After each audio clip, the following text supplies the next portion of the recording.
It is reported from Hazrat Amr bin Auf Ansari radiyallahu anhu, who was an ally of Bani Amir bin Loy and participated in the Battle of Badr.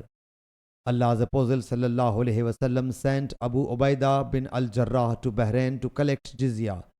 Allah's Apostle sallallahu alaihi wasallam, after making peace with the people of Bahrain, appointed Hazrat Ala bin al-Hadrami as their governor. When Hazrat Abu Ubaidah returned with goods from Bahrain, the Ansar heard the news of his arrival. So they all joined the Prophet sallallahu alaihi wasallam in the morning prayer.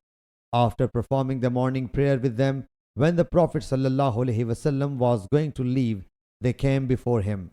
Allah's Apostle sallallahu alaihi wasallam smiled to see them and said, "I think you have heard that Abu Ubaidah has come back with goods."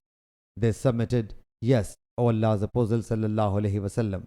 He sallallahu alaihi wasallam said, "Then rejoice and hope for what will please you. By Allah Jalla Jalaluhu, I am not afraid of your poverty, but I fear that the world will be expanded for you as it was done for the former people. You may lead a luxurious life as the former nations did. Then you will become jealous of each other as the former people would do, and it will destroy you as it destroyed them." Sahih Bukhari, Hadith number 3158.